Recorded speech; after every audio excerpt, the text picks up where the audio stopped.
Muy bien. Entonces, como les dije, vamos a hacer una clase introductoria sobre toda la neonatología. A la siguiente ya vamos a empezar con todo lo que es adaptación neonatal. Pues la neonatología es una ciencia que es muy antigua, ¿no? O sea, desde tiempo de Hipócrates, pues se ha hecho tratados sobre estudio del recién nacido, que han sido de gran influencia posteriormente. Pero este término, que es neonatología, el término es nuevo. Neo es recién nacido y el estudio, ¿no es cierto? El estudio del recién nacido o del nuevo nacimiento, del nuevo nacido. Eh, Como le decía, desde hace muchos años se ha escrito sobre el recién nacido, ¿no? Y tratados que han sido de gran influencia en los primeros siglos de nuestra era. Igual, la descripción de la primera incubadora en la literatura occidental se hizo en Estados Unidos y es de 1857, ¿no? Fíjense, tantos años. Esta incubadora era como una tinita, ¿no? Una tinita de doble pared, en las cuales entraba aire caliente y después desaguaba cuando se enfriaba y otra vez entraba agua caliente. Es como una tina de doble pared donde al centro de la doble pared pues se ponía el agua y eso creaba un microclima, ¿no? Creo que después tengo una descripción de esa incubadora. Algo muy importante en recién nacidos es de que hace muchos años, desde el descubrimiento prácticamente del oxígeno, se ha utilizado en niños, sobre todo en niños prematuros, que tenían, disculpar un rato, les voy a grabar siempre me acordar de grabarles la sesión.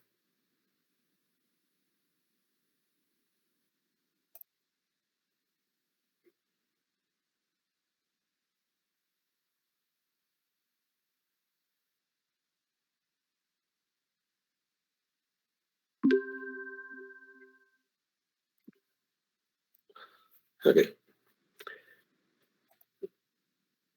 Entonces, como les decía, desde que se creó o desde que se descubrió el oxígeno, pues se usa en niños prematuros, ¿no? 1889, ¿no? Y Donaire hizo la primera descripción del uso de este gas. No lo llamó oxígeno, ¿no? Porque eso fue posterior, la denominación de oxígeno. En 1892, Pierre Boudin escribe libros sobre prematuros, ¿no? Ahí ya lo clasifica un poco en grande y pequeños para la edad gestacional. En relación, el peso relacionado a la edad gestacional. En 1914 se inició la creación o el funcionamiento de las unidades de cuidados para recién nacidos prematuros, ¿no? Que necesitaban una atención diferente. Otro hito de la historia de la neonatología se ocurrió en 1925, ¿no? Donde Hart hizo la primera exsanguíneo-transfusión, o sea, un recambio sanguíneo para evitar el kernicterus, que era una encefalopatía por las bilirrubinas a nivel cerebral, producido por una hemólisis excesiva, ¿no? En el caso de incompatibilidad RH. Otro hito importante y que tiene gran influencia en nosotros los latinos es la Academia Americana de Pediatría, ¿no? Nosotros seguimos mucho, los pediatras, a la Academia Americana de Pediatría, sus guías, sus publicaciones. Se creó en 1930, ¿no? Hace ya un poco más de 90 años, ¿no? Y en 1935 ya daba sus primeras definiciones, ¿no? De ahí define la prematuridad como peso de nacimiento menor de 2,500. pero ahora sabemos que eso no es cierto, ¿no? Un niño menor de 2,500 puede ser niño a término o prematuro, no necesariamente prematuro.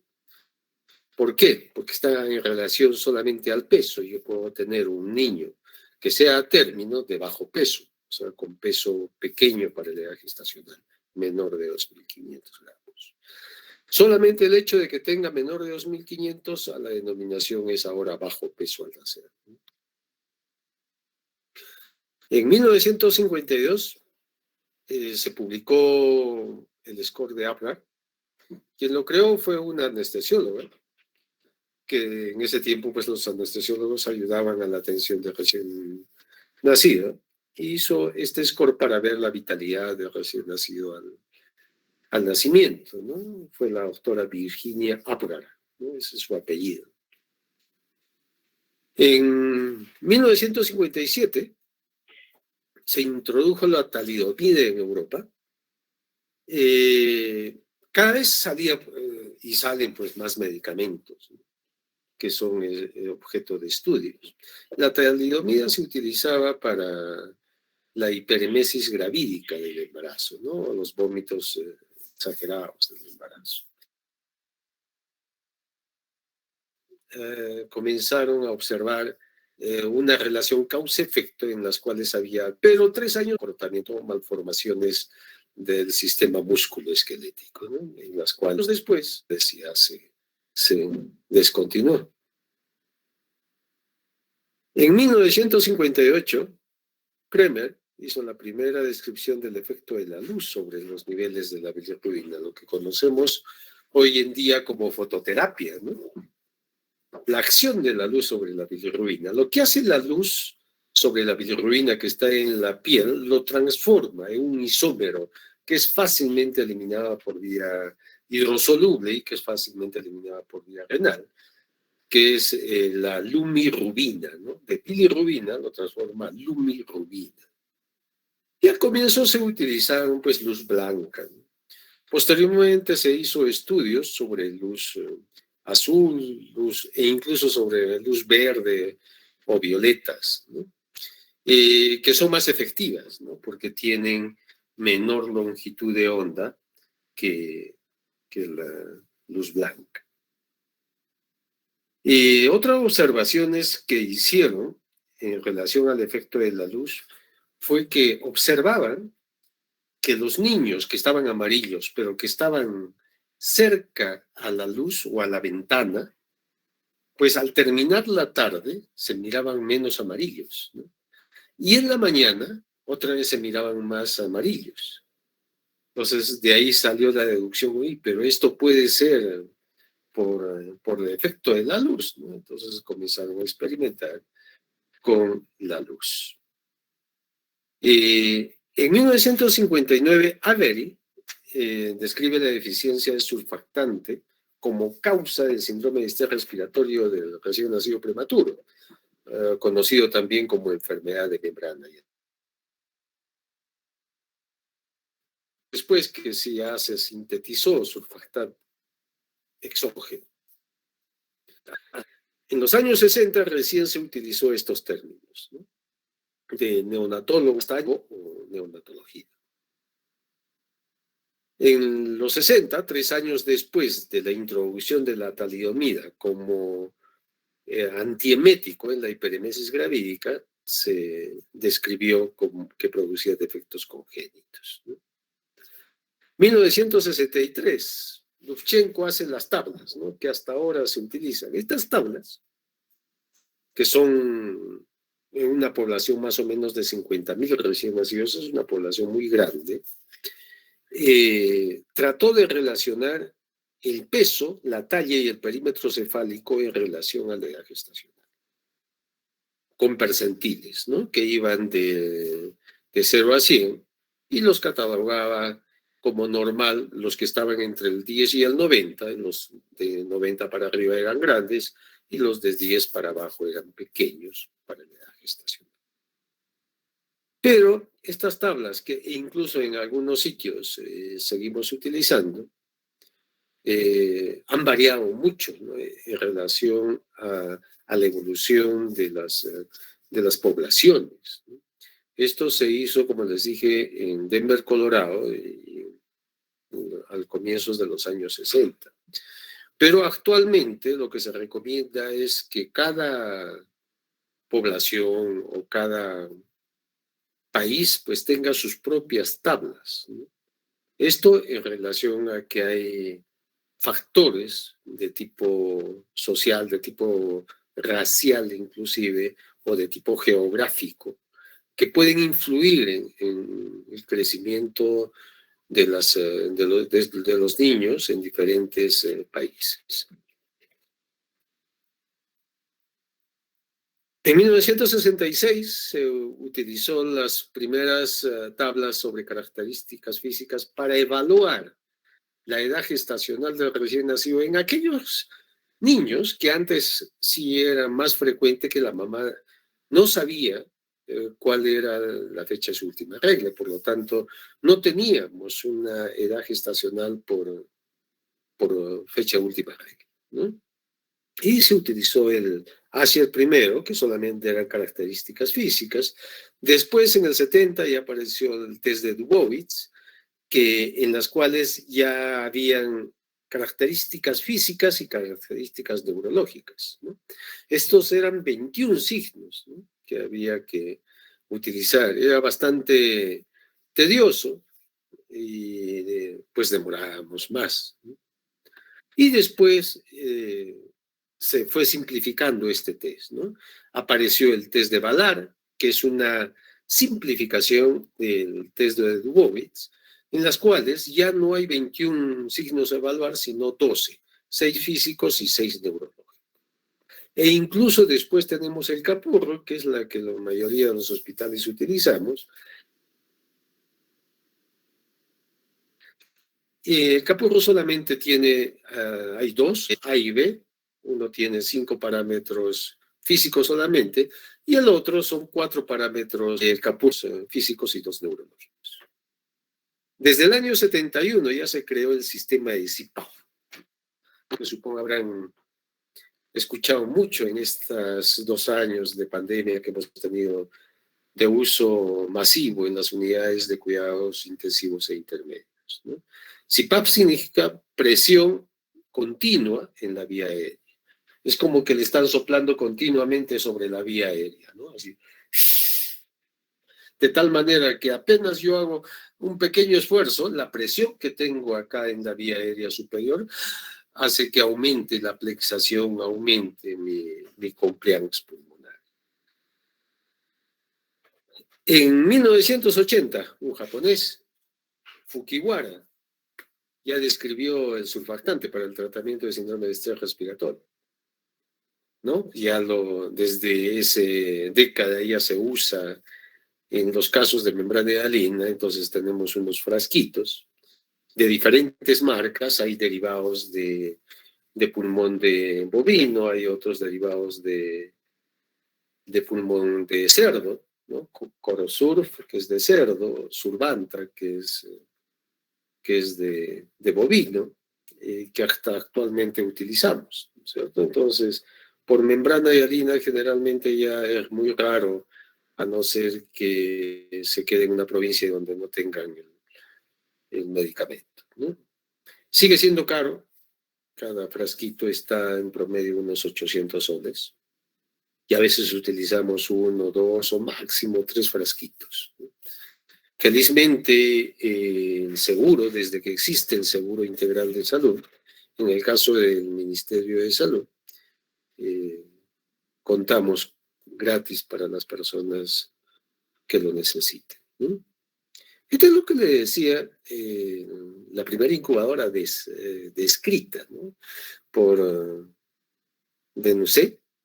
Si se dan cuenta, es como una tinita, ¿no?, sino que es de doble pared, de tal manera que el agua calentita entra por acá y se desagua por acá y se va recambiando, ¿no? Se va recambiando de tal manera que no evitar que se enfríe, ¿no? Después esto ha evolucionado pues mucho, ¿no? Ya por a comienzos del siglo XX ya había estas incubadoras un poco más sofisticadas para el tiempo, ¿no? Y en las cuales lo importante era que haya un visor, ¿no?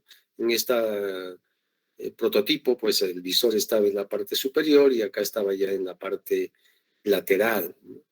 ¿Con qué se calentaba esto? Muchas veces se hacía con vapor, ¿no?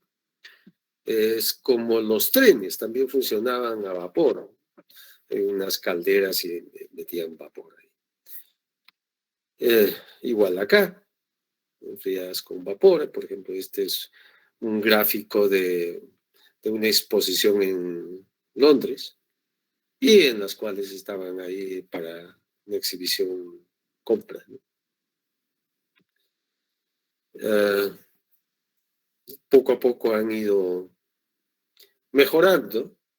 La idea siempre era que haya un visor y que haya una forma de acceso al niño, ¿no? Para poder examinar.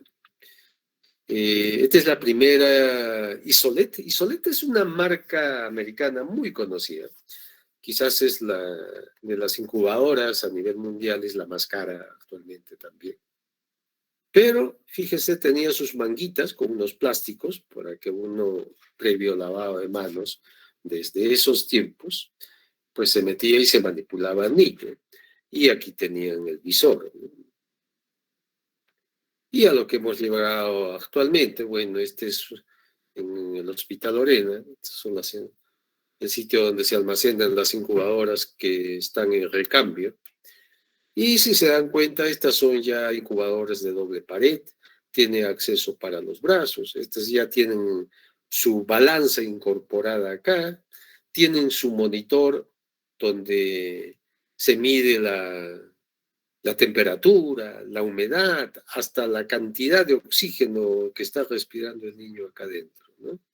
Todo es programable mediante pantallas touch y los mangas que tiene a los, en las partes laterales de este lado es para poner, por ejemplo, los cables, ¿no? Este es para manipular los, los pacientes. Y este para donde ponemos los cables, donde metemos el tubo corrugado del ventilador mecánico, en el caso que un niño esté con ventilado, ¿no? Con una asistencia ventilatoria. Y eso es más o menos lo que ha hecho la historia de la neonatología, ¿no? Como ya les expliqué, la neonatología es una ciencia que se ocupa del estudio del recién nacido, que comprende los niños de 0 a 28 días, ¿no? Esté sano o enfermo. Pero los primeros 28 días son las primeras 4 semanas de vida del niño. ¿A qué consideramos recién nacido normal? Es aquel que tiene más de 37 semanas de edad gestacional y que está libre de malformaciones congénitas u otra patología. 90% de todos los niños, que es lo mismo, si yo atiendo 10 partos, 9 de ellos van a entrar en esta definición, ¿no? De recién nacido normal. Hay un 10% que necesitan de nuestra asistencia, que tienen algún problema o complicación al momento de nacer, o su condición es diferente, ¿no?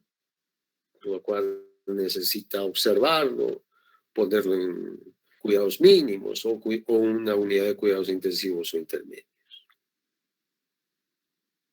¿Qué es un recién nacido vivo? Doy esta definición porque siempre hay una discusión cuando un niño tiene o no tiene signos de vida con el ginecólogo. Porque si un niño nace muerto, es un natimuerto, un óbito fetal, ese niño pues no tiene un certificado de nacimiento, sencillamente tiene un certificado de función fetal. Pero si ese niño nació vivo, quiere decir que dé muestras de cualquier signo de vida, así esté respirando 5 veces por minuto, así tenga 10 latidos por minuto o tenga algún movimiento activo de reflejo, así no llore, pues se le considera nacido vivo. Y ese niño, si es que posteriormente fallece, pues son dos cosas que tiene que tener. Un recién nacido, un certificado de recién nacido y un certificado de función.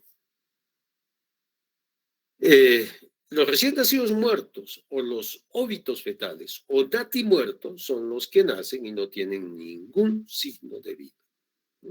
Ninguna de estas cosas que les he mencionado. Este término de probabilidad de vida ha evolucionado bastante en el avance que hemos tenido en las unidades de cuidados intensivos neonatales. Por ejemplo, yo cuando llegué a Cusco, pues esto todavía no estaba bien establecido, ¿no? En los años 90 nomás no había unidades de cuidados intensivos neonatales. Los comenzamos a formar a comienzos del siglo, ¿no?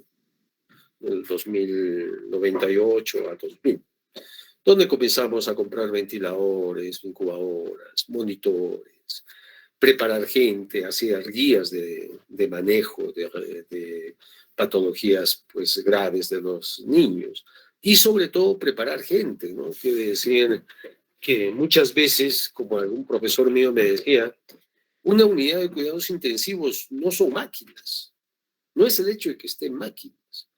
Una unidad de cuidados intensivos lo más importante es el monitoreo. Y para el monitoreo no son esos equipitos que ven ahí, es quién los maneja, quién los interpreta. Eso es lo importante. Entonces, tengo que preparar gente, ¿no? Y comenzamos desde esos años a preparar gente para las unidades de cuidados intensivos. Entonces, por lo tanto, ustedes se darán cuenta que la probabilidad de vida de un recién nacido era diferente antes del 2000 a después del 2000. E incluso es diferente del 2010 al 2020, ¿no? Ha habido gran evolución, porque a comienzos tampoco no teníamos mucho pediatras, ¿no? Hasta ahora todavía nos sigue faltando pediatras en el hospital, entonces tenemos un déficit de especialistas. Y con eso hemos mejorado bastante la sobrevida de recién nacidos. ¿Cuál es la probabilidad de vida de un niño en promedio acá en Cusco? 26 semanas. Estamos hablando de 26 semanas o 750 gramos. O sea, probabilidad, o sea, posibilidad de que ese niño pueda vivir extrauterinamente, ¿sí? Si bien es cierto, la mayoría se muere, pero algunos pues hemos tenido que han desarrollado y han crecido más o menos bien.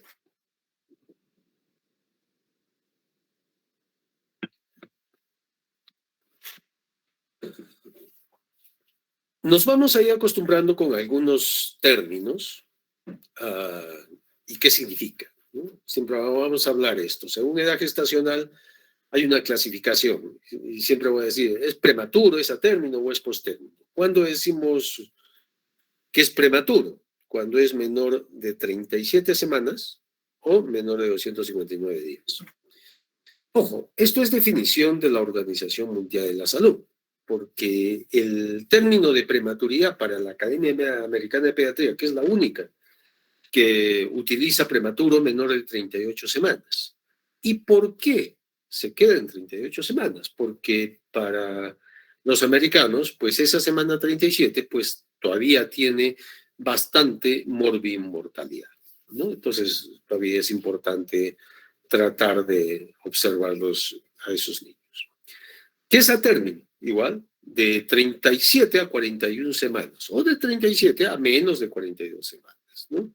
259 a 293 días. Y postérmino, a los que tengan 42 semanas cumplidas a más, 294 días a más. ¿Sí? En relación al peso, con edad gestacional. el uso de los percentiles. Todos los que estén por debajo del percentil 10 en la tabla, ustedes busquen las tablas, por ahí busquen las de Luchenko, por ejemplo, o las del INPROMI, una tabla nacional acá a nivel de Lima, que se hizo un estudio. Todos los que estén por debajo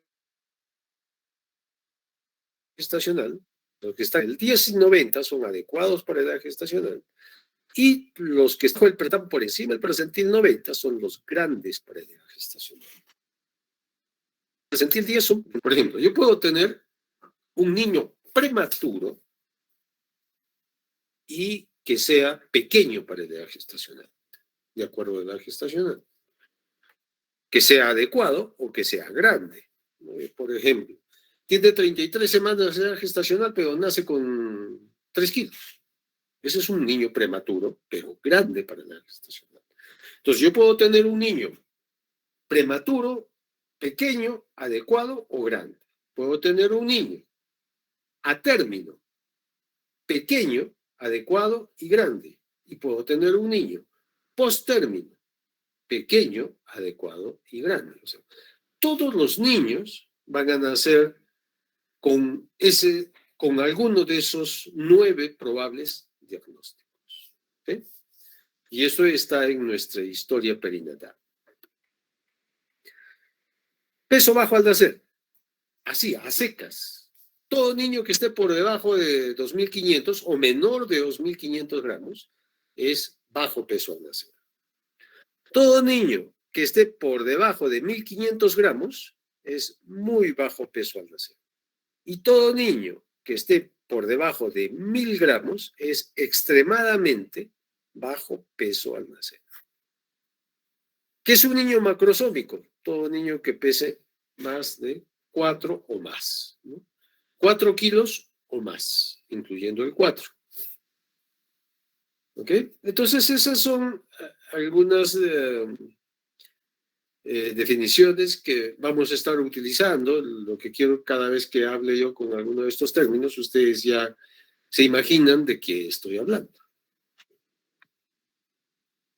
Esta es nuestra organización. Nosotros tenemos una afluencia básicamente de sala de partos, ¿no? Donde ocurren los nacimientos. Puede ser sala de partos o puede ser general, sala de operaciones, porque puede nacer también por cesárea, por alguna emergencia. ¿De dónde va ahí? De ahí va a observación o atención inmediata, ¿no? Un niño, pues nace bien, el 90% ya les he dicho que nacen bien. Ese niño se le hace su atención inmediata e inmediatamente pasa con su mamá a alojamiento conjunto, ¿no? Y de alojamiento conjunto, que en lo que idealmente debería tener unas 48 horas de observación, se da de alta a su hogar con posteriores controles respectivos en su centro de salud. Pero no todos los niños nacen bien. Entonces hay un porcentaje de ellos. Cuidado. Si es un niño en los cuales está grave, por asfixia severa, prematuros extremos, ¿no? Que tenga una infección, un problema respiratorio, ¿no? Esos van a la unidad de cuidados intensivos. Si el cuadro clínico lo mira más o menos estable, ¿no? Pero que necesita alguna ayuda, alguna atención, o solamente oxigenoterapia o algún fluido, va a intermedios. O si ese niño pues tiene un proceso de trastorno de adaptación que se demora un poquito más, ¿no? O la mamá no está en condiciones de recibir al bebé porque la mamá está delicada, ese niño queda en cuidados básicos, ¿no? Ahí observar. Y de acuerdo a cómo vaya su evolución, va pasando de cuidados intensivos a cuidados intermedios o a cuidados básicos, o de estos dos sitios de frente les damos de alta a su casa con su mamá.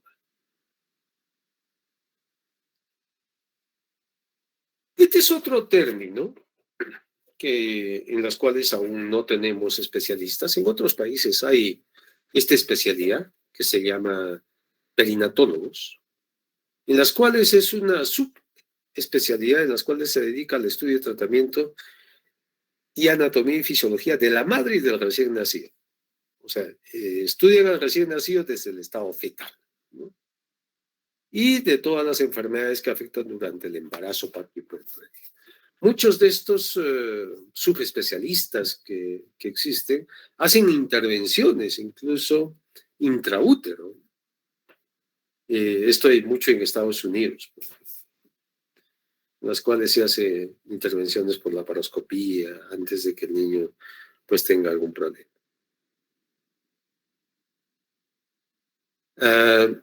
En cuanto a morbimortalidad neonatal, ¿cuál es la situación en la cual nos encontramos nosotros? Realmente es preocupante todavía el avance tan lento que tenemos a nivel, sobre todo, de países en vías de desarrollo, en la parte neonatal.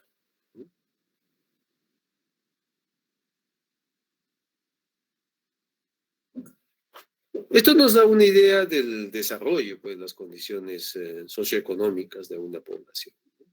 No es lo mismo nacer en Estados Unidos o en Suecia o en Japón que nacer por ahí, para decir, uno de los mejores países en desarrollo de salud en Latinoamérica es Chile.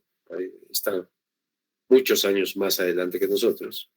O nosotros, o incluso irnos con Bolivia, por ejemplo, ¿no? O Paraguay, en las cuales está una situación un poco más complicada.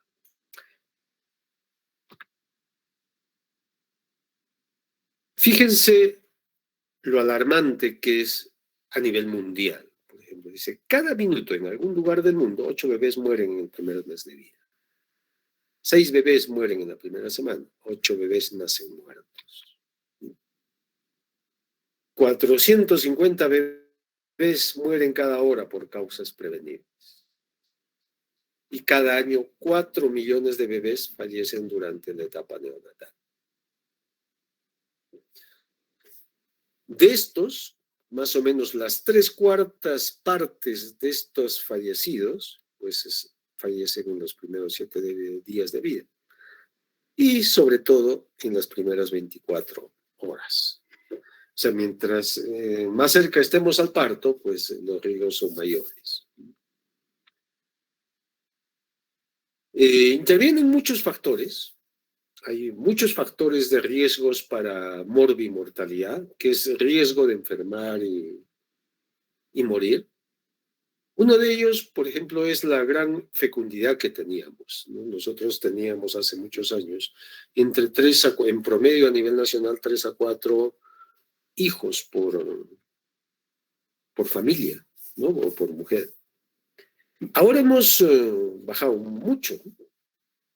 Fíjense, en el año 86 teníamos en promedio 4.3 hijos por mujer en edad fértil. Pues vamos ahí hasta el 96, más o menos 12 años después, hemos bajado a 3.5 hijos. Al 2012, estamos avanzando casi 16 años por ahí, hemos bajado a 12.6. Y esto es el dato del 2021, ¿no? Trato siempre de buscar los datos, los últimos datos, y he ido avanzando de esa manera. En el 2021 estamos en promedio en Perú 2. O sea, hemos bajado bastante. Entonces, como que la población pues se va a detener en algún momento, ¿no? Lo que sucedió hace ya en la década de los 80, 90 en Europa todavía. Pero esto no es por igual en todo el Perú, ¿no es cierto? Si bien es cierto, en promedio, entre mujeres en edad fértil, que es de 15 a 49 años, es de 2, a nivel rural, en el campo, es 2.7, ¿no? Y a nivel urbana es 1.8. 8. ¿Okay? En cuanto a los controles prenatales, también hay una desigualdad a nivel nacional. Lo ideal es porque tenga por lo menos unos 6 controles prenatales. Esto es igual, estudio del 2016 al 2021 que encontré, y en las cuales podemos ver por regiones, ¿no? Por ejemplo, acá tenemos Cusco. ¿Qué pasó en el año 2016 al 2021? No ha variado.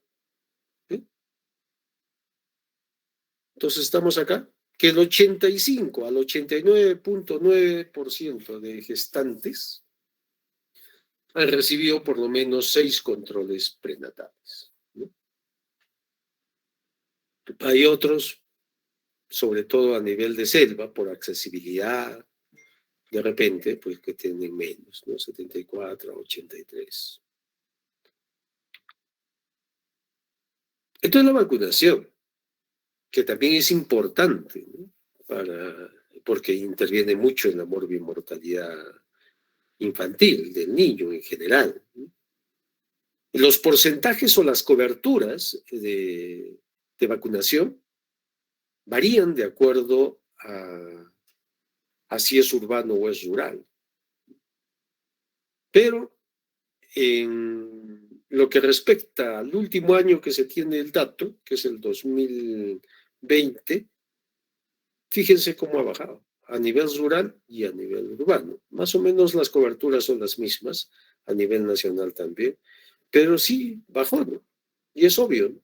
En 2020 hemos tenido nuestro primer año de pandemia, y en los cuales los servicios periféricos, los únicos que funcionaban varios meses eran los hospitales, y los centros de salud, los del primer nivel de atención, han tenido una oferta de salud limitada. Entonces eso ha hecho que baje la cobertura de vacunación en los niños. Otro factor de riesgo es el saneamiento básico. Cuando nosotros hacemos una historia clínica, en las cuales vemos antecedentes personales, antecedentes familiares, y después tenemos ese dato de antecedentes socioeconómicos, pues ahí averiguamos, ¿no? Dónde vive, cómo es su casa, si tiene servicios de agua, luz, desagüe, ¿no?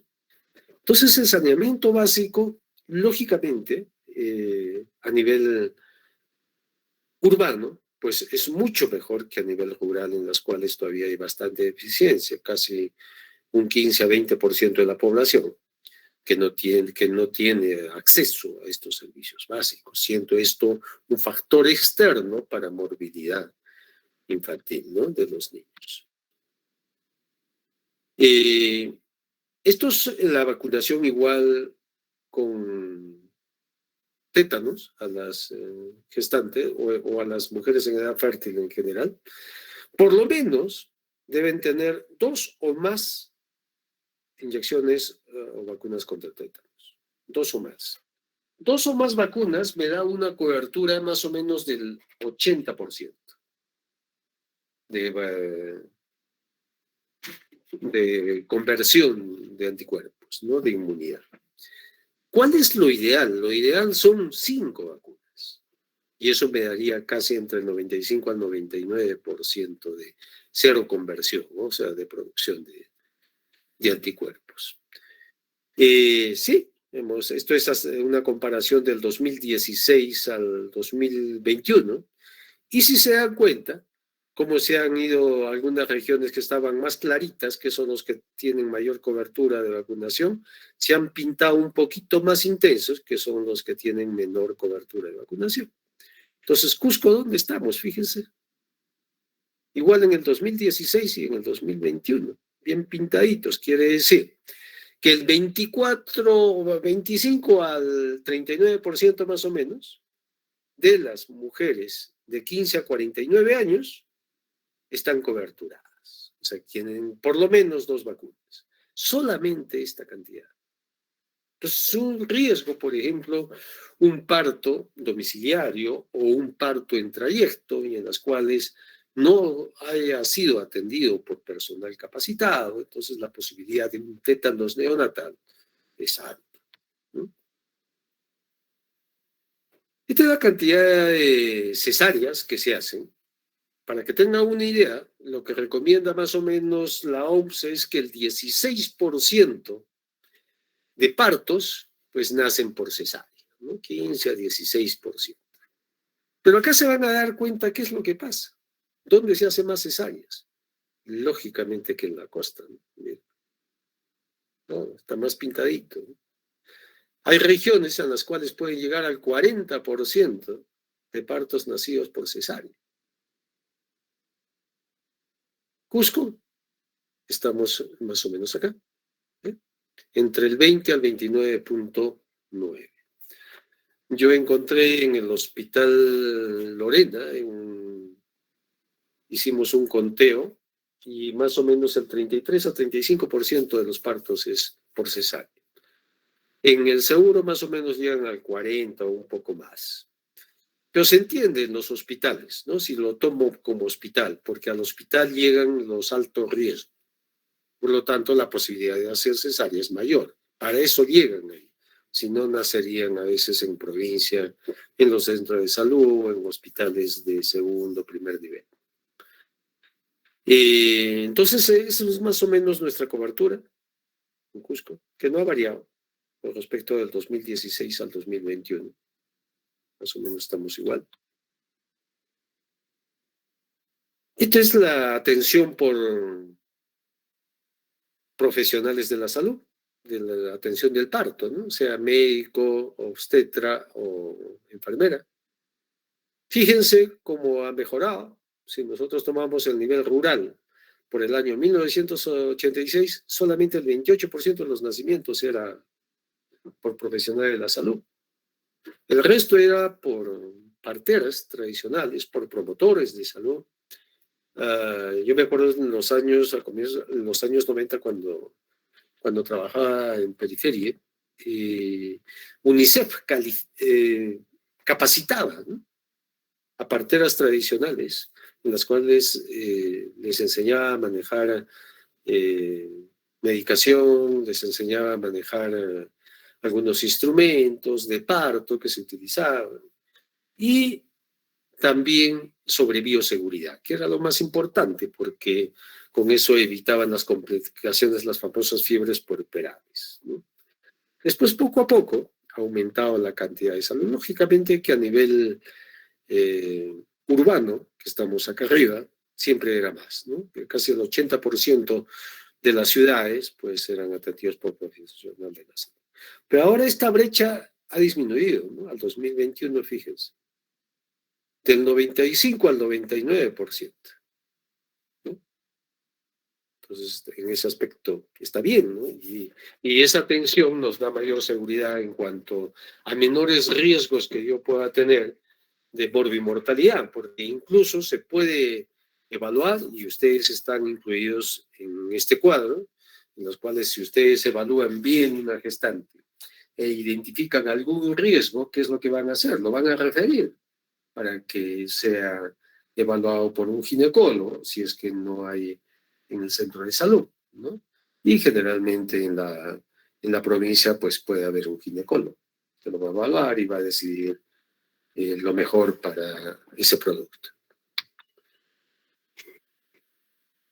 La lactancia materna. Sabemos nosotros que, y eso nosotros tenemos toda una clase que vamos a hacer sobre lactancia materna, ¿no? La lactancia materna tiene reconocidas ventajas, ¿no?, sobre sucedáneos de leche materna, sobre menores infecciones, sobre menores alergias, sobre mejor crecimiento, sobre mejor desarrollo mental, ¿no?, sobre menores costos de alimentación, porque está libre, disponible. Pero, ¿qué es lo que sucede? Hay un aspecto importante acá que tenemos que ver. La diferencia igual entre costa y sierra. Siempre tenemos mejores indicadores en la costa, ¿cierto? Pero en este aspecto los mejores indicadores están en la sierra y tiene su explicación. En la costa o en las ciudades de costa están más propensos a utilizar fórmulas, ¿no? Sucedáneos de leche materna. La disponibilidad económica es mayor, por lo tanto tienen esa posibilidad. Hay otro factor también que interviene, que son la mayoría de mamás, pues que trabajan, ¿no? Entonces necesitan a veces hacer una alimentación mixta, por lo tanto baja la lactancia materna. En la sierra pues hay mayor porcentaje, al igual que en la selva, ¿no? ¿Qué riesgos tenemos de que un niño, cuáles son los factores de riesgo para que un niño se enferme?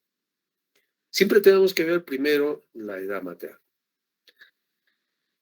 La edad de 25 a 29 años es la que menor riesgo presenta para que el niño se enferme. Aunque en las últimas tablas que hemos leído este año, esto ampliaba a 34, lo han subido a 34 años.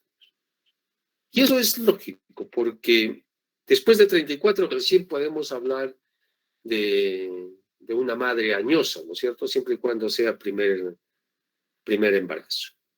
Y otro es de que muchas de las mamás, pues actualmente están retardando el inicio de la gestación, ¿no? O sea, tratan de cumplir algunos objetivos todavía y hay muchas mamás que hasta los 35 años, pues, retardan el inicio de descendencia. Entonces, pero ahí lo tenemos, ese dato de porque la persona a partir de los 25 años se considera con una madurez no solamente física, sino social, económica también, psicológica también, ¿no? Y coincide también con que a los 25 años comienza la adultez, el menor riesgo de la etapa del adulto, ¿no? La juventud es hasta los 24 años. Entre los 10 y 14 y 40 y 44, que son los extremos, ¿no?, de la edad reproductiva, las tasas son más elevadas, ¿no? Pero siempre los menores de 19 y mayores de 35 años tienen 2 veces más probabilidad de tener un niño enfermo. El nivel de instrucción también, si la mamá es analfabeta, tiene ese niño 2 o 3 veces más riesgo de enfermarse. El control prenatal, si no tiene controles prenatales, y muchas veces tenemos estos casos en el hospital, vienen sin control. Algunos incluso es algo paradójico porque vienen con un cólico, ¿no es cierto? Y al final ni la misma mamá sabía que estaba embarazada, ¿no? Y ese cólico era el inicio del trabajo de parto. La paridad, las primíparas, siempre hay un 2.5 veces más riesgo que si ya tienes, si es el segundo o tercero.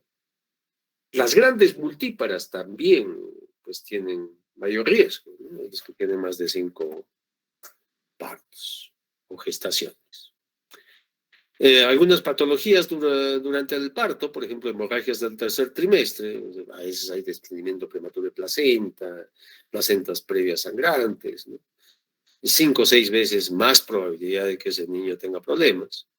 Los gemelares, no es usual que la raza humana pues tenga gestaciones múltiples, lo usual es que sea una sola, única que es el producto. Si hay infecciones o si hay patologías durante el embarazo, como la preeclampsia o hipertensión del embarazo, en las cuales también aumenta el riesgo, ¿no? Algunas distocias que condicionan el uso de forceps, aunque ya está proscrito un poco el uso de forceps, pero hay quienes todavía utilizan en algunas patologías específicas. El hecho de que es podálico es mayor riesgo, o una cesárea, ¿no? Es 3 veces más riesgo. Muchas mamás optan por una cesárea, digamos, electiva o a decisión propia. Lógicamente que esto en los hospitales no se da, y por lo tanto estas mamás acuden a las clínicas, ¿no es cierto? Donde el ginecólogo, ni corto ni perezoso, pues acepta nomás porque sabe que va a ganar más, ¿no es cierto? Por la operación. Pero no crean que es mejor que un parto vaginal. Lógicamente tiene que ser evaluado, que no haya riesgo de un parto vaginal. Pero si es una cesárea electiva, pues se someten los dos a un mayor riesgo. El peso al nacimiento, si hay bajo peso al nacer, hay mayor riesgo en relación a enfermarse, ¿no? Los grandes o los pequeños, ¿no? El grande tiene 16 veces más riesgo de tener alguna morbilidad y el pequeño para la gestacional también. El prematuro, 10 veces más riesgo. Los de Apgar bajo, 5 veces más riesgo. Entonces, a estos niños, pues, son los que les digo, ese 10% de niños que pueden hospitalizarse, ¿no? ¿Cómo estamos en Perú? Esto más o menos estamos con niños de bajo peso en relación a algunos factores de riesgo a la mamá, por ejemplo. La edad de la madre. ¿Cómo influye la edad de la madre al nacer sobre el bajo peso? ¿Quién tiene más riesgo? En esta tabla, las mamás de 35 a 49 años, 8.6, o sea, de cada 100, 8.6 son de bajo peso y el resto son mayores de los 500. ¿Quién le sigue? Los menores de 20 años, 7.7. Y los de 20 a 34 son los de que menor incidencia de bajo peso tienen. En cuanto al nivel de educación, también va en relación. Fíjense, sin educación, los analfabetos, 14% bajo peso al nacer.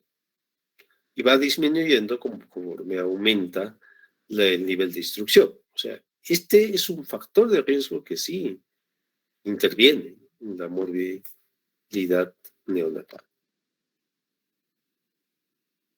Esto es en relación al peso al nacer igual, con menos de 20 años. Esto es para el 2021. Este lo tomé, no tenía estos del 2021, así que lo tuve que poner del 2018. Esto es del 2021, más o menos ha cambiado poco. Lo que se ha invertido es que los menores de 20 tienen ahora más riesgo, segundo los de 35 a 49, y siempre los que menor riesgo son entre 20 a 34 años. Estos por residencia, donde es más frecuente en el área rural que en el área urbana, y es más frecuente en la sierra que en la costa.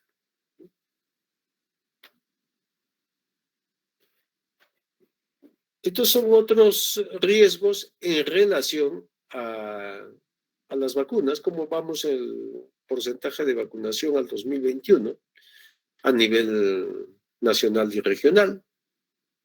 Hemos bajado bastante.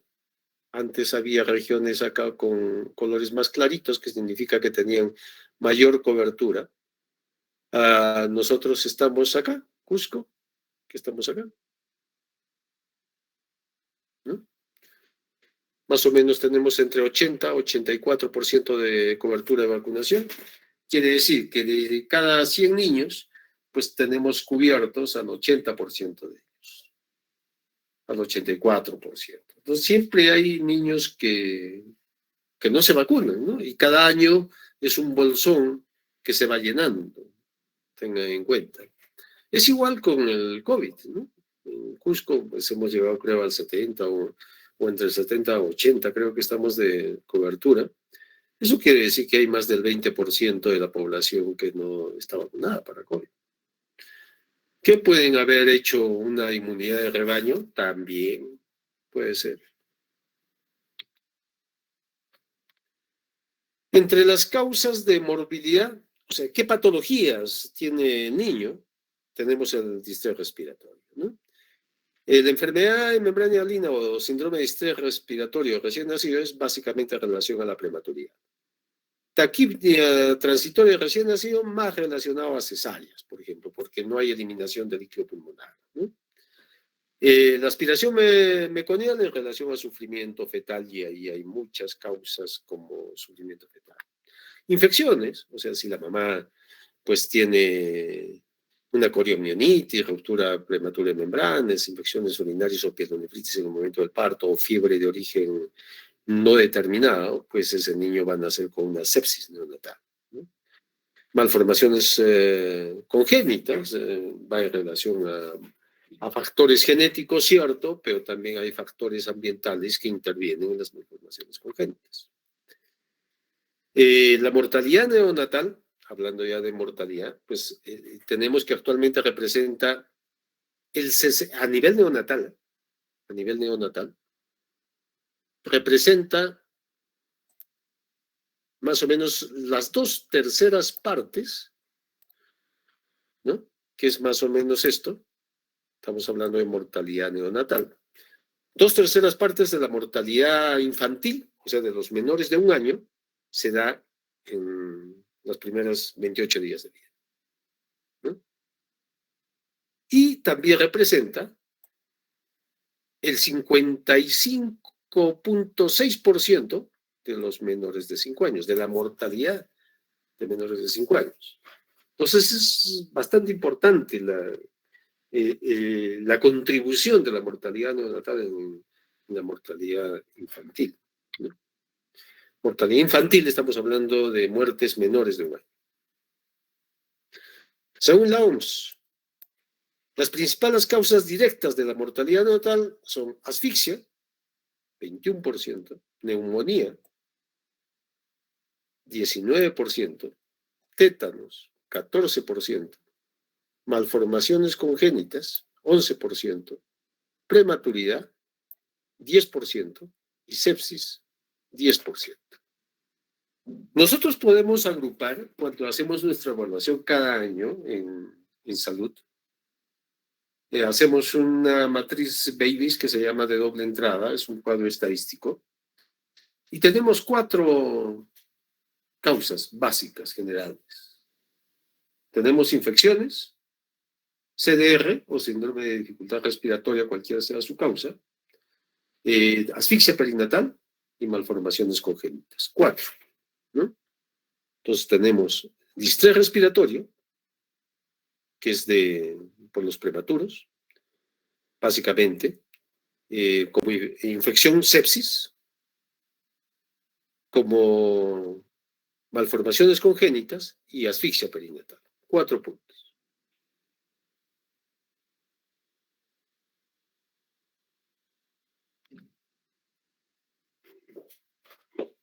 Estas son características generales de las defunciones neonatales. Este es para el 2021 que lo hemos conseguido.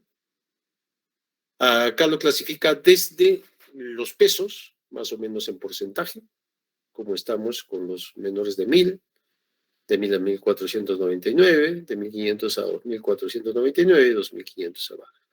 O sea, estos son los de bajo peso, muy bajo peso y extremadamente bajo peso. Y acá tienen los porcentajes de lo que se ha notificado durante el 2020, semana 30 del 2020, acá está, semana 30 del 2020 a semana 30 del 2021. O sea, hacen una evaluación de 1 año, generalmente, pero se evalúa todo el año. Igual por edad gestacional, o sea, lo hacen por peso, por edad gestacional. Lo que ocurre, cuando ocurre, las primeras 24 horas, en los primeros 7 días y después de los 7 días, ¿no?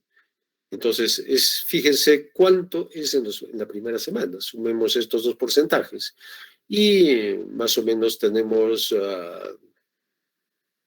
80%, ¿no? Casi 80% de muertes que están ocurriendo en los primeros 7 días de vida. Siempre es más frecuente en el sexo masculino, ¿sí? 54% sexo masculino, 45% sexo femenino. Siempre en los extremos de la vía, el sexo masculino es el más débil, ¿no? Cuando uno llega para los de tercera y cuarta edad, la mortalidad es mayor en varones. 92% de partos en establecimientos de salud, esta es la evaluación para el 2021. El otro problema es la causa de la muerte. Acá tenemos en primer lugar a la prematuridad inmaturidad, que son los niños diminutos o muy pequeñitos, menores de 1000 gramos. Acá tenemos 27%. La mayoría de estos es porque hay relación al síndrome de distrés respiratorio. Por eso es importante que se identifique prematuros que puedan tener este problema y derivarlo oportunamente para que nazcan preferentemente en un hospital nivel 3 donde hay uso de surfactante y hay especialidades, ¿no?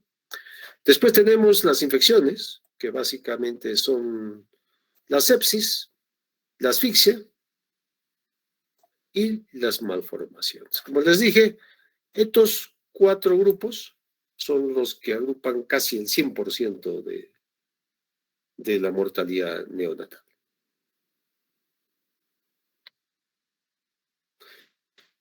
Esto es la evolución, es un cuadro que nos muestra cómo ha evolucionado la mortalidad infantil. Acuérdense que mortalidad infantil es menores de 1 año. Desde el año 83-84 que tenemos 66 muertes por cada 1000 nacidos vivos, ¿sí? Al 2015, que estamos con 15, y en la actualidad, que estamos más o menos no más del 10, ¿no? Al 2020 teníamos 10 muertes por cada 1000, ¿no? De estos, también varía de acuerdo a las regiones.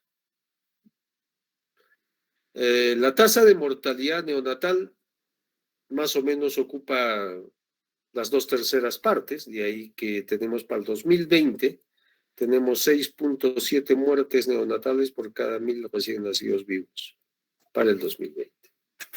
¿No? Y para el 2020 sacaron 12.8 muertes infantiles por cada 1000 recién nacidos vivos. Entonces seguimos más o menos en esos 2/3 de la mortalidad infantil, en las cuales contribuye la mortalidad neonatal, ¿no? Esta es la mortalidad neonatal. Tenemos en promedio 10 a nivel para el 2018. Para el 2020, como les dije, habíamos bajado un poco a 6.7, pero ahí ese es el último dato que tenemos. ¿Qué estrategias tenemos para reducir la mortalidad? Mejorar la condición socioeconómica.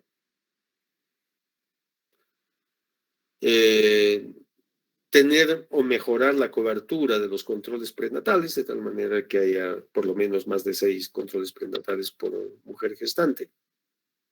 Adecuada atención de emergencias obstétricas y neonatales. Hay procedimientos ya establecidos por el Ministerio de Salud que hay que cumplir. Servicios de referencia adecuados, y ahí entran mucho ustedes, en los cuales tienen que tener el criterio clínico adecuado para identificar riesgos, decidir qué es lo que pueden manejar y qué es lo que no pueden manejar, para que lo puedan referir a un hospital de mayor complejidad. Tener un sistema de vigilancia de mortalidad neonatal. Mejorar la salud materna durante la gestación, y eso va en relación a la cobertura de controles prenatales. Solicitar o gestionar recursos que ustedes, de acuerdo a lo que identifique como riesgo, pues no tengan el establecimiento de salud, ¿no?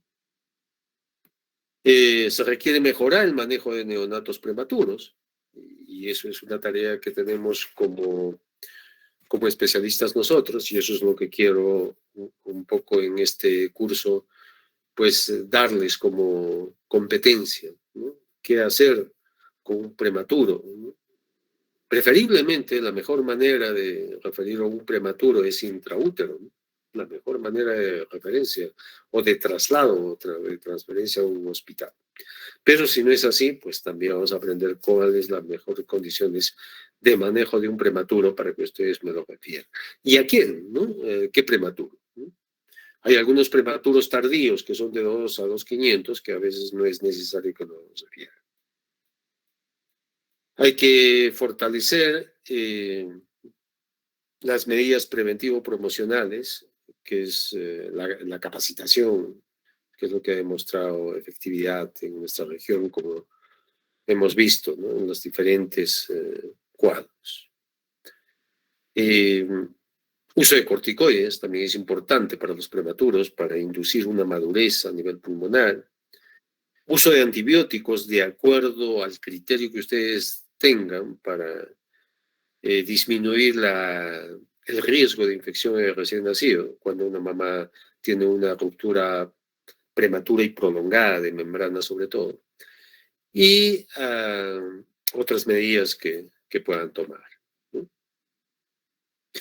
Fortalecer cuidados básicos como la lactancia materna. Ahí tenemos una gran labor de promocionar la lactancia materna, acompañar a la mamá en la mejora de la técnica de lactancia materna. Si yo evalúo más o menos las mamás que vienen a la consulta, pues casi más del 90% tienen algunos paradigmas, algunas creencias, ¿no?, sobre lactancia materna. La mamá cree que no es, todas, ¿eh?, creen, no, es que yo soy diferente, ella sí puede, pero yo no puedo. Y todas vienen con el mismo cuento alguno, ¿no?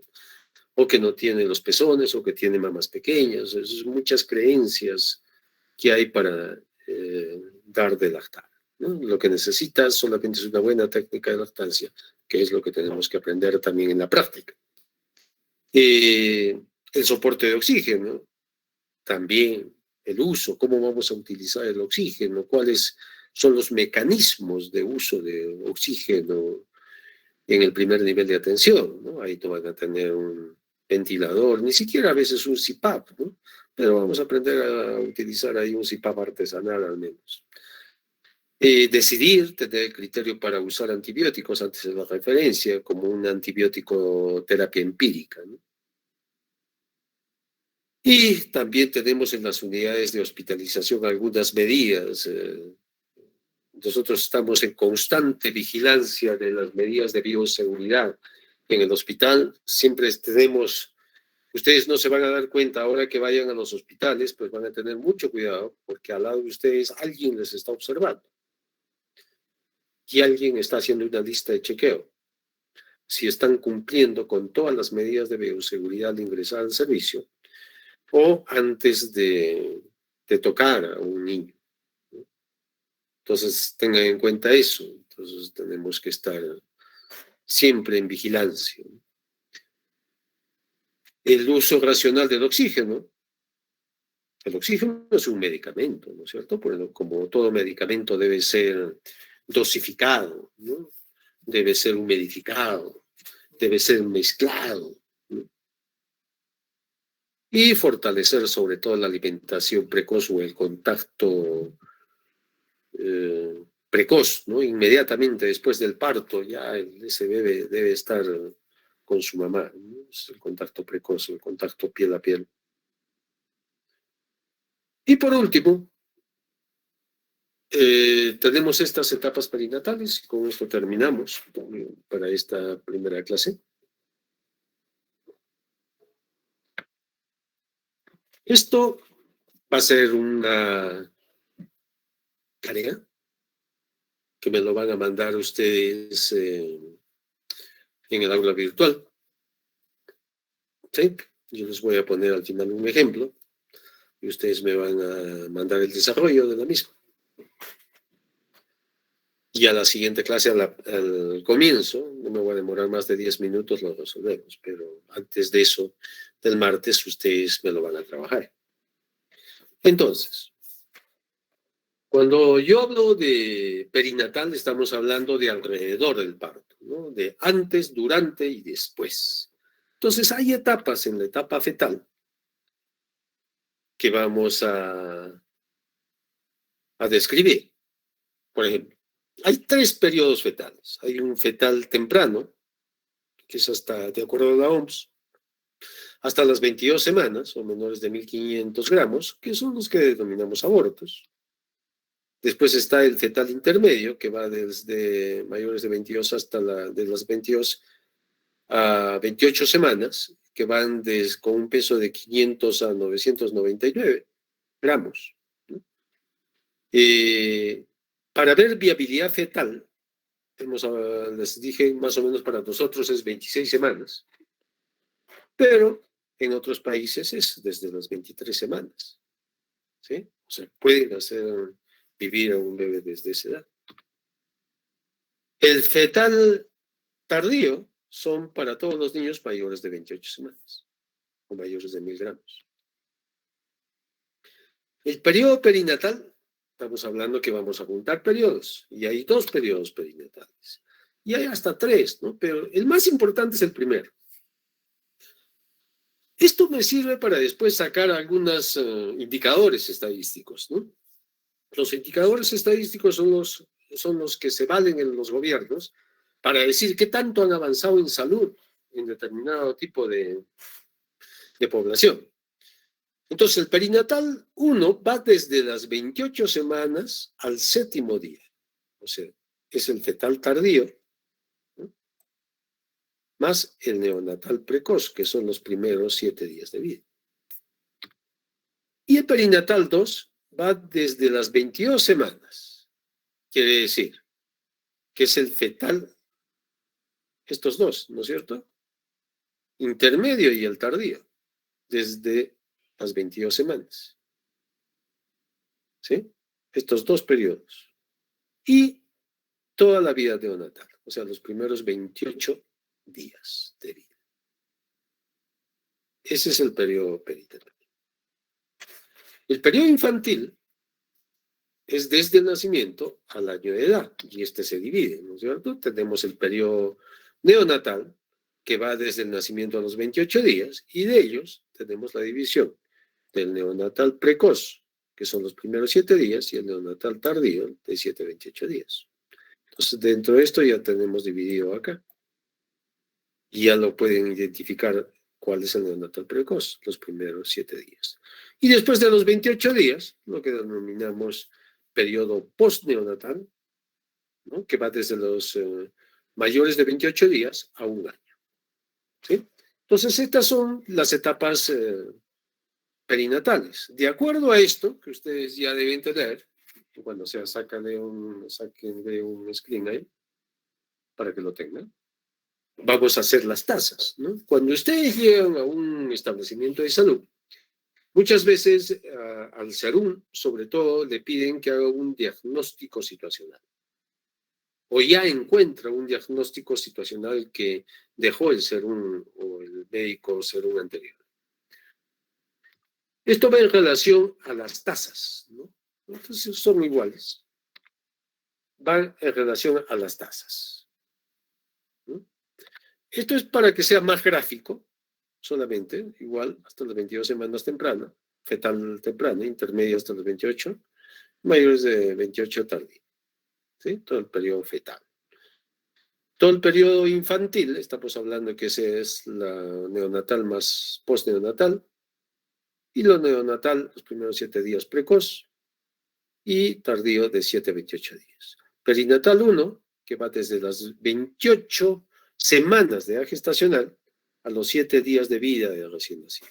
O sea, este periodo mezcla, ¿no? Mezcla fetos con neonatos. Y el 2, igual, mezcla fetos intermedios y tardíos con todos los neonatos, o sea, todos los primeros 28 días de vida. Hay un periodo perinatal 3, pero bueno, esto no tiene importancia y no se saca, aunque está escrito. ¿Qué es una tasa? Las tasas son indicadores de salud, ¿cierto? Por ejemplo, vamos a sacar la tasa de mortalidad fetal.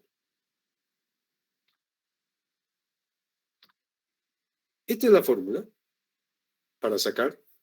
Tengo el número de muertes fetales en un año por 1000 recién nacidos vivos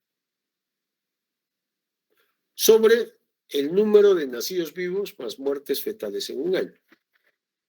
La relación cuando sacamos mortalidad fetal o mortalidad perinatal o neonatal, siempre la relación va por 1000 recién nacidos vivos. Entonces, el número de muertes fetales en un año sobre el número de muertes de recién nacidos. ¿Por qué acá estoy repitiendo lo mismo? Si se dan cuenta, estoy repitiendo muertes fetales en un año. ¿Sí? Lo que quiero que me entiendan bien para que no se equivoquen cuando hagan los ejercicios. La relación es la que va en el denominador, ¿no es cierto? Nacidos vivos, que va a 1000. Pero estas muertes fetales, que yo quiero sacar como tasa de mortalidad de relación, no han nacido. Entonces, para evitar el sesgo estadístico, yo tengo que sumarle el número de muertes fetales abajo y le subo a los nacidos vivos. ¿Me entienden? ¿No es cierto? ¿Por qué le sumamos estos? Porque estos niños no han nacido y la relación es por 1000 nacidos vivos. Entonces tengo que sumar. Solamente en el caso que sean muertes fetales. ¿Sí? Yo puedo sacar incluso, a ver, si yo les digo, sáquenme la tasa de mortalidad fetal tardía, ustedes pondrán acá número de muertes fetales tardíos en un año y en un lugar determinado, sobre el número de recién nacidos, y abajo viene número de muertes fetales tardías. También hay que tener la misma relación. O que les diga, número de muertes fetales intermedias. Sáquenme la tasa de mortalidad fetal intermedia. Número de muertes fetales intermedias sobre el número de recién nacido más las muertes fetales intermedias. ¿Sí? La mortalidad neonatal es sencilla, ¿no es cierto? El número de muertes menores de 28 días en un año, perdón, acá hay que variar esto.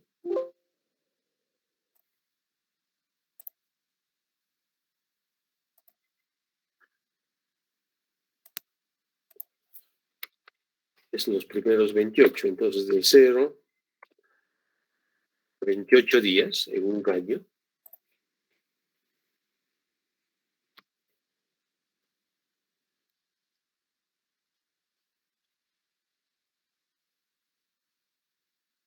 ¿Sí? Sobre el número total de nacidos vivos en un año. Si se dan cuenta, acá no estoy bajando yo el número de muertes neonatales. ¿Por qué no estoy bajando? Porque estos niños han nacido.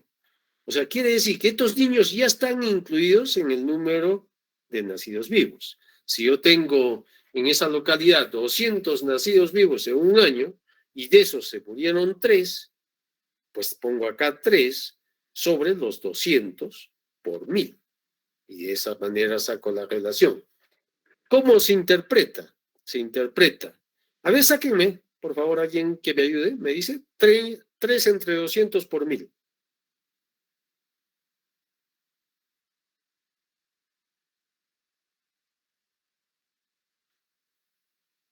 15, doctor. 15. Ya. ¿Qué significa? Que, por ejemplo, ustedes se fueron a, qué sé yo, a Belille, en Santo Tomás, a hacer su cero, ahí al Quintil 1. De cada 1000 nacidos vivos en Belille se mueren 15. De esa manera se interpreta. Esa es la tasa de mortalidad neonatal para Belligue. 15 por 1000 nacidos. O sea que, es decir, en un año nacieron 1000 y se murieron 15. ¿No? Esa es la tasa, digamos. Pero no me hagan que estos de acá se suma al número total de nacidos vivos. No, solamente es para las muertes fetales porque los fetos no están incluidos en la relación que vamos a hacer por cada 1000 nacidos vivos. En este caso, queda tal cual. ¿Qué pasaría en mortalidad perinatal 1? Hacemos número de muertes fetales tardías. ¿Se acuerdan cuál era la etapa, no es cierto? De 28 semanas, mayores de 28 semanas y hasta los 7 días. Entonces, yo tengo que tener en el numerador número de muertes fetales tardías más las muertes neonatales precoces, que son los menores de 7 días, de acuerdo a la tabla que hemos visto anteriormente, sobre el número de muertes fetales tardías, porque estos ya les dije, los fetos no han nacido, más los nacidos vivos. ¿Sí?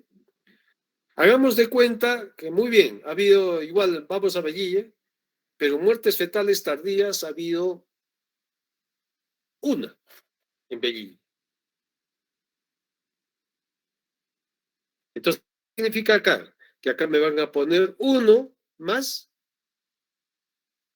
dime la tasa. ¿Cuántos dijimos que había muertes neonatales? 15. No. 15 es por 1000. Las muertes.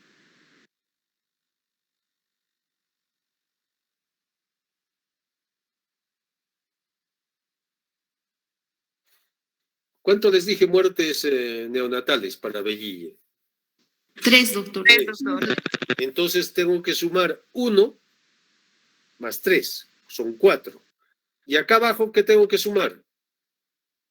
200 más 1. ¿Cierto? Porque estos no han nacido. Entonces tienen 4 entre 201 por 1000. ¿Cuánto sale? 19.9. 29. 19, doctor. 19.9. Eso es 20, ¿no es cierto? Porque la persona no puede partirle. Entonces, 20. ¿Cómo lo interpreto? Que en Belligue, durante el año 2021, por ejemplo, por cada 1000 nacidos vivos, ha habido 20 muertes entre las 28 semanas de edad gestacional y los primeros 7 días de vida del recién nacido. Estoy juntando eso. El último trimestre es el que más riesgos conlleva para mortalidad neonatal. Y sabemos también que la primera semana es donde más muerte se produce. ¿Sí? Igual es en la mortalidad perinatal, 2, ¿no? Lo único que acá vamos a sumar más mortalidad fetal. Ya tenemos mortalidad fetal tardía, pero le tenemos que aumentar la intermedia. El dato que yo le pongo. Más las muertes neonatales, y eso sobre el número de fetos tardíos, más fetos intermedios, más nacidos vivos, por 1000. Entonces ahí estoy copando la mortalidad desde las 22 semanas de gestación hasta los 28 días de vida del recién nacido. ¿Sí?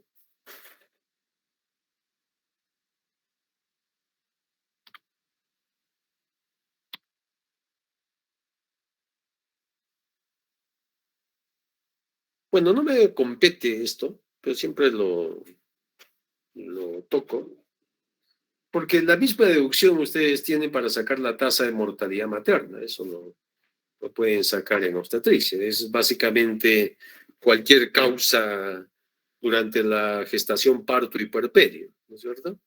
La tasa de mortalidad materna también es en relación a recién nacidos vivos, pero como no es tan frecuente como la tasa de mortalidad neonatal, la relación va a ser por cada 100.000 nacidos vivos. Entonces, número de muertes maternas en un año, en una determinada localidad geográfica, sobre el número de nacidos vivos en ese año. Ponte que en Belille se ha muerto una mamá en el 2020. Dividan 1 entre 200 que ha habido por 100.000. ¿Cuánto sale? Que se muera una mamá actualmente es un escándalo, ¿no? 500, doctor. Cinco. Sería 5, catastrófico, doctor. ¿no? Tener 500 muertes maternas por cada 100.000 recién nacidos vivos. Por eso les digo, es catastrófico. Y las tasas de mortalidad hace muchos años estaban en 180 o 200 por cada 100.000 nacidos vivos y actualmente ha bajado casi a 40, ¿no? Por cada 100.000 nacidos vivos. Y es poco probable que se saque por región, sino por localidad provincial o distrital. Sino esta tasa se saca más por región o a nivel nacional. En el Hospital Lorena hemos tenido casi como 5 muertes maternas durante todo el año 2021. Pero tengan en cuenta que eso no es de ahí, sino son mamás que son referidas, ¿no es cierto? Son referidas porque están graves y generalmente las hemorragias y las eclámpticas, las que ya llegan a convulsionar, son las que tienen consecuencias fatales, ¿no? Pero sumando de la región, sí, no debemos estar alejados del promedio nacional, ¿no? La tasa de natalidad, ahí les hablaba yo sobre número de recién nacidos vivos sobre la población total por 1.000 habitantes, ¿no? Eso se puede sacar la tasa de natalidad. De esta tasa se vale el Instituto Nacional de Estadística para proyectar la población, porque ellos saben cuál es el número de recién nacidos, por ejemplo, que sean unos 400.000 por año a nivel nacional, 400.000 nacimientos me refiero, y eso dividir entre sus 33 millones. A ver, hágame ese ejercicio. Y esto sáquenlo no por 1.000, sino por cada 100.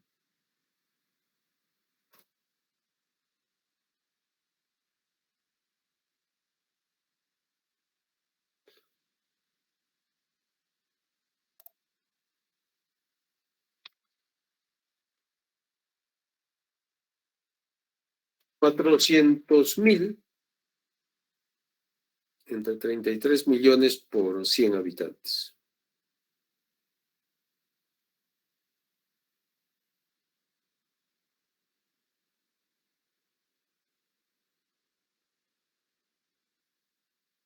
$1.21, doctor. 1.21. Sería como que por cada 100 habitantes está creciendo la población 1.21. O lo que es lo mismo, 12.1 por cada 1.000 habitantes. ¿No es cierto? 1.2 es igual a 12.1 recién nacidos por cada 1.000 habitantes. ¿Saben cuál es la mortalidad a nivel nacional?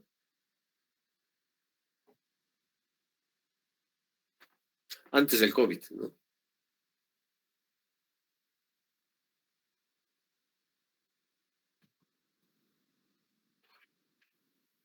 Más o menos estaba en un 6 por 1.000.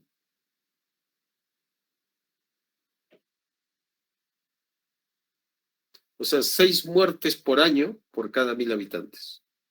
Y la tasa de natalidad que estamos sacando ahorita es 12 por 1.000. Es el doble.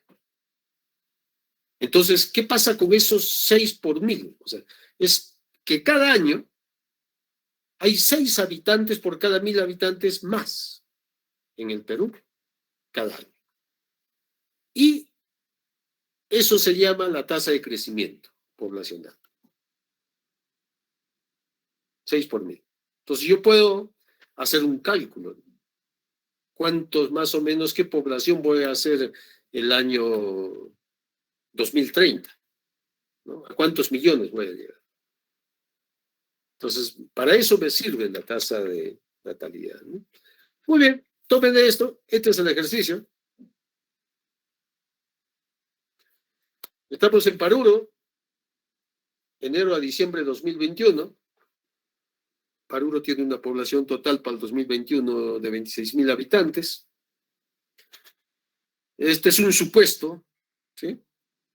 Mujeres en edad fértil tenemos 6.000, recién nacidos vivos 520. Muertes fetales en total, 9, de los cuales 4 son tempranas, 3 intermedias y 2 tardías. Igual en Paruro, en ese lugar, en toda la provincia, ¿no? En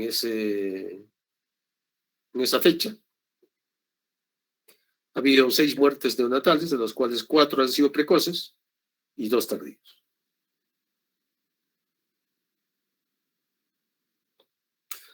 Entonces, ustedes me van a encontrar esto.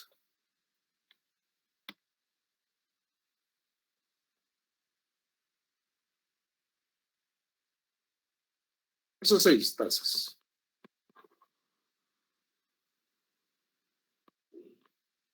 Me van a trabajar esas 6 tasas y me lo mandan como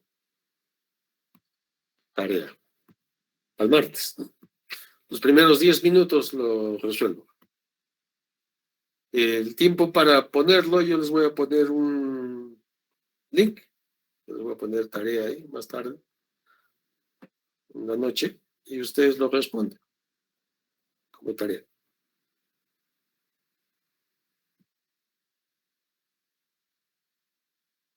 Ok, con esto terminamos. Si hay alguna pregunta.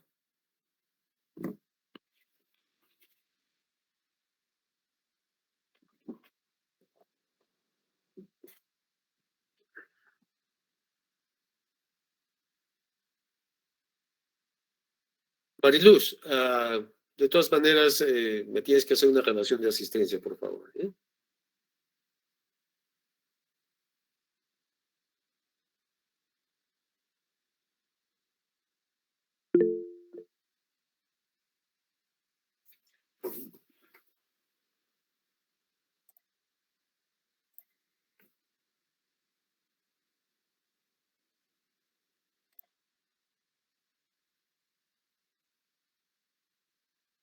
No, la pueden hacer a mano, le toman una captura y lo cuelgan, o lo pueden hacer en Word.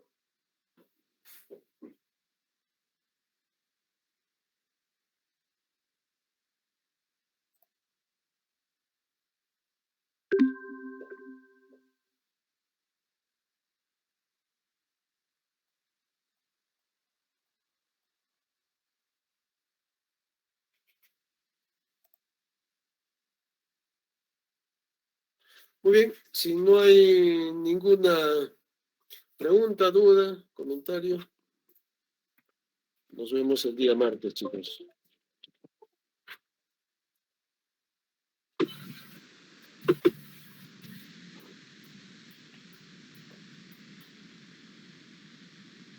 Gracias, doctor. Gracias, doctor. Listo. Gracias, doctor. Buenas tardes, chicos. Gracias, doctor. Trabajen esto y lean sobre adaptación para el día martes, ¿eh?